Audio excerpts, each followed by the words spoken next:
Hey there, and welcome to a new episode of the Community Show. On this week's show, we will be keeping the same format as last time with an extended something to chat about as we chat with 5 guests. Our first guest will be Katie Zimmerman with Key Runners, which happens at Floyd County High School on Tuesday and Thursday mornings. And then our next guest will be Tamara Kirkbride, and we will be chatting about a Special Olympics event that is coming up in Ivanhoe. And then finally, our last 3 guests will be Jeff Pitkus, an information technology professor at Radford University, and Courtney Boone and Justin Matthews, 2 of his students, and we will be chatting about what is going on in their department. So stay tuned, and we'll be right back after this.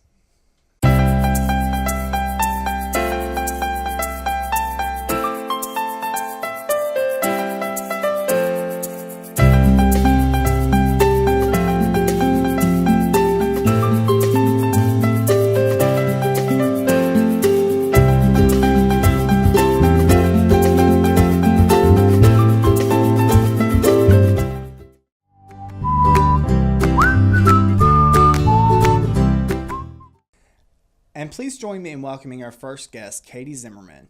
And we will be talking about Key Runners, which is an organization that runs at Floyd County High School on Tuesday and Thursday mornings. And we will be chatting about how you can get involved as far as running, sponsoring, and helping out with the organization. So here we go. And today we're here with Katie Zimmerman, and we're going to be talking about the Key Runners program that's happening at the high school on Tuesday and Thursday mornings. So welcome, and thanks for being here. Thank you for having me. So tell me, what exactly is Key Runners? Well, it's an incentive-based running program where anybody that is interested in participating will come and run, walk, jog, somehow get around the track, and for each mile they accrue, they get little tokens and incentives per 10 miles, 20 miles, and eventually they receive a gift card for a marathon. Okay. So is this program just for elementary kids? No. We've had such an amazing turnout. We've had parents, grandparents, strollers, younger siblings, community members. It's open to anybody interested in feeling better and looking to start their day in a good way. So tell me, is this program open to homeschool children as well? Because I know we have a very large homeschool program in the county. Absolutely. Actually, our 2 children are homeschooled, Okay. and we really encourage just about anybody, homeschooled or not. We have half a dozen homeschooled children. As long as they can provide transportation to and from, they are absolutely welcome to come. We'd love to have them. Okay. Now, how many people are you seeing involved? Total, we have 125 registered participants. Wow. On a daily basis, we have anywhere between 80 and 125. So, depending on the weather or, where they are in their goal, we really do have quite a huge turnout each morning. Okay. And do you keep a record of how many miles they've run? Yes, we tally it each day. Okay. On average, we are running about 150 miles a day. Wow. Right now we are on our 7th run day, and we have over 1,000 miles accumulated through all the runners. Wow, that's really great. And I want to know, you talked about the perks for running.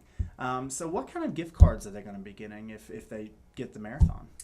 Well, a marathon is 26.2 miles. So once they reach that, at the end of the season, we do a big presentation, and we've tried to reach out to the community, and we have about a couple local businesses who have actually, we purchased them through them, but it's about $15 for the gift card, and Okay. First season we had 8 marathons, second season we had 18. This season I think we're probably going to hit about 2 to 3 dozen. Wow. So tell me, how can people get involved with this program? Well, we're trying to reach out to the community. We're looking for some monetary donations, gift cards. A wonderful idea, it would be donating of snacks, morning snacks, foods, fruits, snack bars, anything that we can just pass out, water bottles, water, just things that we can pass out to our participants to just keep them healthy and encouraged to continue to come back. Right. And now you mentioned snacks and you mentioned morning snacks. So this happens at 7:15 in the morning. Do the kids go, if they're in school, go right into school? They do. They do. Now, some of them, will eat breakfast at the school.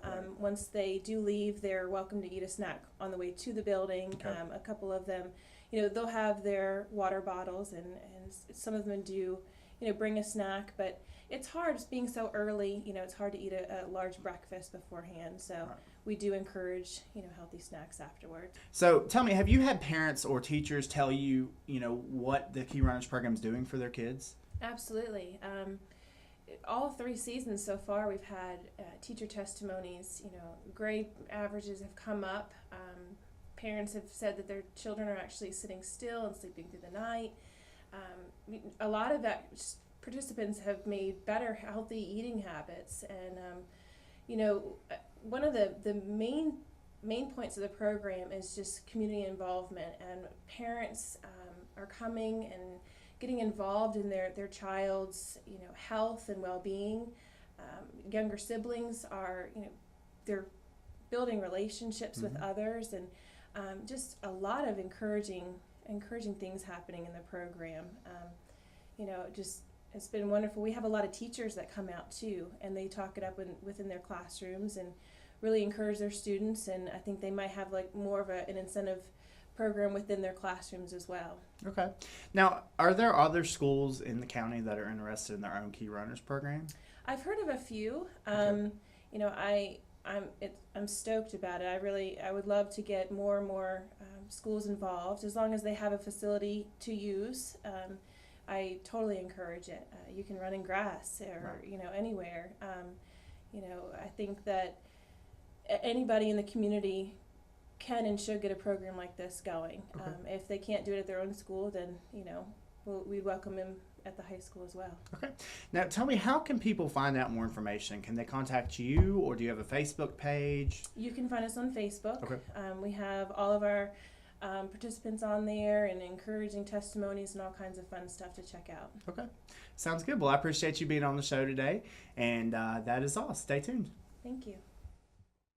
Our next guest is Tamara Kirkbride. Recently, I was able to travel to the Ivanhoe Horse Grounds and chat with her about a horse and wagon ride that is coming up that will be benefiting Special Olympics. And today we're here in beautiful Ivanhoe, Virginia at their horse grounds. And we're going to be talking with Tamara Kirkbride, who is with the Special Olympics in North Carolina. And we're going to be talking about a horse show that's coming up here in the future. So tell us a little bit about you and how you got involved with the Special Olympics. Well, I've always been involved with horses. Okay. And so we've always had horse riding weekends. All of us would get together, go camping.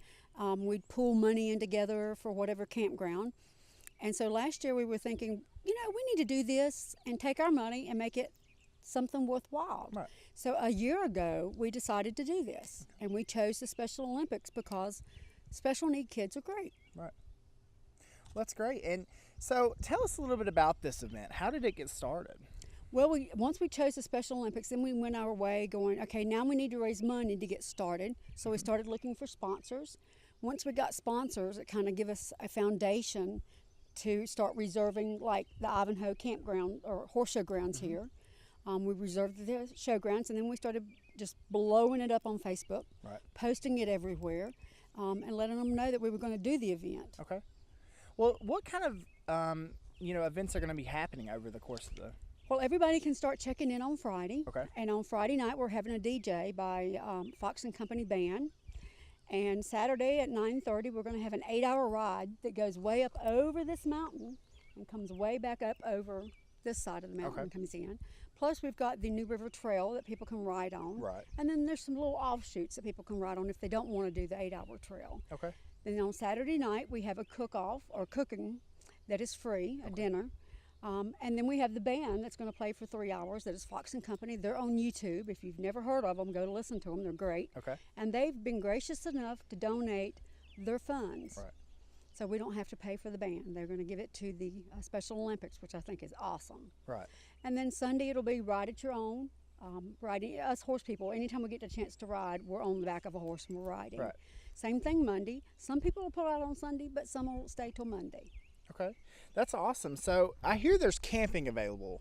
So tell us a little bit about that. If you don't have a horse and you want to come enjoy the event, bring a tent or bring a camper. We'll make a room for you. just call us, let us know. Okay. Again, we've got some places available on the river. We've got some places available up here.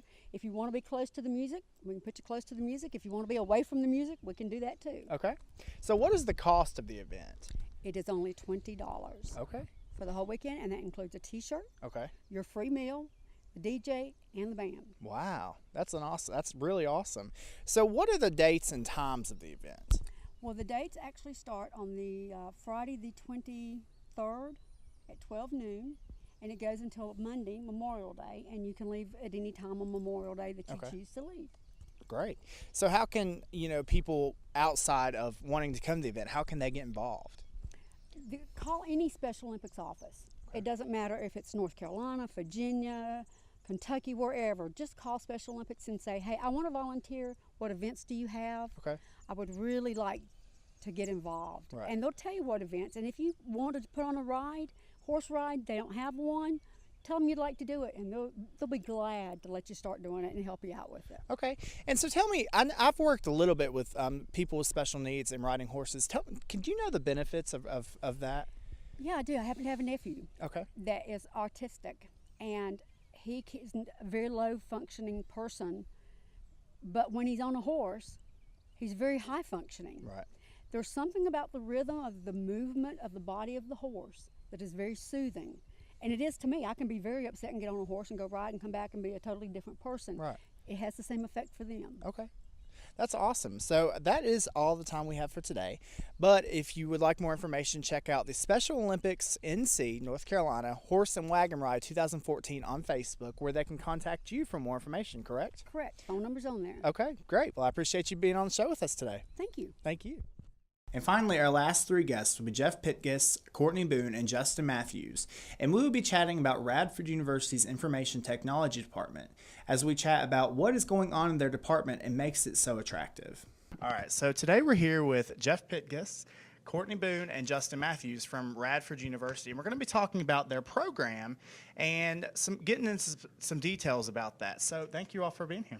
Thank you for having us. So tell us, what exactly is the program that you teach in? Sure. So we are a part of the Information Technology Department at Radford University, and we offer 2 degrees, both Bachelors of Science, a Bachelor of Science in Information Systems and a Bachelor of Science in Computer Science. Wow. So go into a little more detail. What exactly is the computer science program? Sure. So one of the things that makes us unique is that we do concentration. So we have a total of 6 concentrations. In the computer science program, we have 4. We have computer science concentration, database, networks, and software engineering. And what those are in database, networks, and software engineering is a 3-course sequence that really allows our students to specialize and get a lot of hands-on experience. The computer science program is very similar to what you'd get at Virginia Tech or MIT, or a more theoretical kind of a program.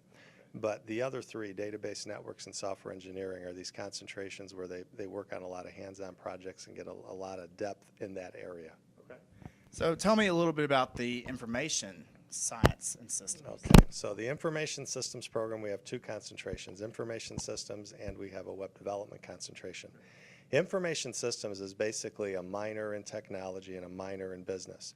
And that's very valuable for our students because they can turn around and talk to the business people and kind of talk their language, and then they can turn around and talk to the engineering, the technical side, and speak their language. So those students in a lot of cases will be program or project managers, and they'll kind of run things because they understand what the company needs and they understand how to do it. And then the web development is basically what it sounds like. You get a lot of technical experience, you get some business classes, and you learn how to develop a website and develop web applications. Okay. So tell me, what is unique about your program at Radford? I'd say there's 3 things. First of all, again, it's the concentrations. The second thing is the interaction with the professors. So we're a teaching school, we're not a research school. So everybody on the faculty in our department is there because we want to work with students, and we care about the students, and we enjoy teaching, and that's why we're there. We do research, but we do research to improve our teaching, whereas in an R1 kind of research institution, the professors are there to do research, and they kind of do teaching to support their research. So that's the second thing, is the interaction with faculty. And then the third thing would be our security certificate. We have an undergraduate certificate in security. Again, it's a 3-course sequence. And when you're done with that 3 courses, not only do you have a certificate from Radford University, but you have 2 security credentials from the NSA. And we have a very competitive club, cybersecurity club, and they have placed 3rd in the regional the last 3 years. In fact, the first 3 years that they competed, and that's one of the things Justin can tell us more about because he's part of that club. Okay, so now we're going to switch over to you two. So why don't you tell us, why you chose the program that you're in? Well, I started out as a computer science concentration, and as I went into it, I realized that I really like software development. So I switched to software engineering and found out that I love the courses. In the process, I tried out database and found out that I love that too. So picked up 2 different concentrations, completely enjoyed it. The depth of the classes are amazing, and you get to work on your projects as if you're working for a company sometimes even, and you get really good feedback too. I'm in the networks concentration, and I chose that because I'd like to do in networking and material like that. And then I picked up the cybersecurity certificate afterwards because I felt like that was a good role segue into that, maybe pursuing a career in security and whatnot. And that's just what I like to do. And the projects with both of those are really, hands-on and intense, and it's fun courses for both concentrations and certificate. Okay. And you mentioned careers. Of the 3 of you, tell me, what sort of careers can a person with your degree go into? Well, with the cybersecurity certificate, with our club, it actually helps us out with that, because when we partake in this event, a lot of the big 3-letter agencies up in D.C. sponsor our region. So the NSA, the FBI, the CIA, and then your private contractors like Deloitte and all the big 4 up there, they sponsor our event. So when you go up there and you compete, you get to do a job fair with all those companies, and then you get to, if you place in the top 3, you have a really good chance of getting an interview and getting maybe a potential job offer. So nothing's guaranteed, obviously, but you have to do well in order to hopefully pursue a career in cybersecurity if you want to do that. For me, for the software engineering concentration, you can be a software developer, or entry-level software engineer. And then also for the database concentration, you can do something like database analyst. So first of all, I'm going to brag a little bit about these 2 because they're both graduating in May. Okay. And Courtney's going to work for TEDS. They've opened up a new lab in Blacksburg in the Corporate Research Park. And Justin is going to go work for Eastman Chemical, and he is the first new graduate who has been chosen to work in their security team. So typically you had to have many years of experience. But given the security program that we have, when they interviewed him, they were impressed enough that they said, let's do our first new graduate in our security program. So these are 2 of our best outstanding graduates, and they're going to have long careers. Some of the companies that generally recruit our students would be CGI, Rackspace, CCS. Eastman recruits quite a few. We have a lot of other companies. We have some companies up in Northern Virginia like Multivision. But with this program, on the CS side, you can be a software developer, you can be a database administrator, a network administrator, you can be a data analyst. We're starting in fall of 2015. We're in the final stages of approval with the state, but we're going to be offering a master's program in big data management and information management. And that will also be pretty cool. That will build on top of the database concentration that we have and, of course, incorporate the security. And students coming out of there will be prepared for leadership roles, so they'll be able to go in and be information managers and senior database administrators and data architects. More on the IS side, you'd have a typical more business-focused type of career there. Of course, if you go into web development, you're going to be a web developer. The web development concentration requires 2 of our database classes, and so you really can build kind of an end-to-end system. You can build the front-end website all the way to the back end and be designing and implementing the database. And that's similar with the software engineering concentration, where they get kind of that end-to-end experience. And then, as I mentioned earlier, with information systems, you can do program and project management. You can be a business analyst because you have business skills and you have technical skills. Okay. So tell me, how big are your classes?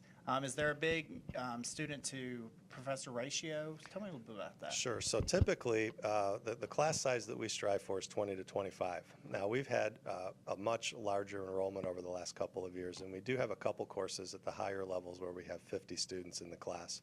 But all of the labs, so we start off with our CS1 and our CS2 class, and we keep those pretty tightly to 20 to 25. And the professors all have a minimum of 5 office hours a week where they have to be available for the students. And again, it's not something we have to force them to do. That's why they're there. They look forward to that. And then appointments outside of class. So I really haven't heard of a student who's really trying to get in touch with their professor who hasn't been successful. So it's relatively a pretty small ratio. But as the program's gotten some more notoriety, we have had this influx in enrollment. And if that continues, then we'll have to offer more sections because we really want to be between 20 and 25 students per class. Okay. Now, something that we've talked about that I want to hear a little more about is the security club. Mm-hmm. So tell me, what exactly does that entail? Okay, well, I'm going to let Justin do that. Well, that entails it's a student-driven club, so the school doesn't really, I guess it sponsors it, but hands-off type thing. But so what we do, we in the fall we kind of start. We try to build interest. We try to get people interested in competing, and we talk about the competition and all the job opportunities that lie within that. And so when we start to train a little bit for that, so you're given like a network, so per se, of any company or of just a network in general, and you're supposed to harden the system or harden the network so you can keep your services up. So if you were a hospital, you want to keep the power on, and you want to keep your patients from getting any kind of having their meters or whatever cut off. I don't know much about hospitals, but you got to have all the security aspects to that, or a big business, if you want all your security aspects to be secure. So we do in the spring, we try to prepare for the competition. We have a qualifier, and then if we qualify, then we go to the regionals, and then the first team in the regionals goes to nationals, which Radford hasn't done yet, but the last 3 years, as Dr. Pick has said, we've taken third for the last 3 years, so trying to improve on that. Right. But it's just got to get people interested and get people there and to compete and actually try to do it, because it's all outside of class. So you have on top of your school projects and everything else and your other homework, you have to do all the practice that we do for that. So. Now, I want to ask the question. In my undergrad, I felt very close to my professors because it was a small college. And do you all feel that way? Because I feel like that really is what helps you, get through a program. And I think that's what I've gathered makes Radford different. So do you all feel that way? I definitely feel that way. I feel like all our professors are approachable. I've never had a problem with any of my classes approaching that professor for that class. And even with Dr. Pickus, I never really had Dr. Pickus for a technical class, but I had him for our senior seminar class that we do. But I was able to approach him outside of that. I asked him about my resume, and he helped me out, through his office hours or even through other times that we scheduled. So it was really approachable, even though I never had him until I had that senior seminar class. So. Coming from a rural background, coming from around here, I went to a high school that had really small classes because it was a small school. And then going to Radford, I was with classes that were the same size that I was used to, and the professors are really engaging. They throw you at big projects for things that maybe you've never seen before, and they're like, this is what you need to research to do this project. And they expect you to go above and beyond their expectations, which is really, really encouraging, because every day you have people that not only expect you to do well, but are willing to help you do well. You can just show up at their office, and if they're in there, they'll stop whatever they're doing and help you with whatever problem you have. It's really nice. Well, I think that is all the time we have for today, but if you want to learn more, you can go to radford.edu to learn about these great programs and more. Thank you.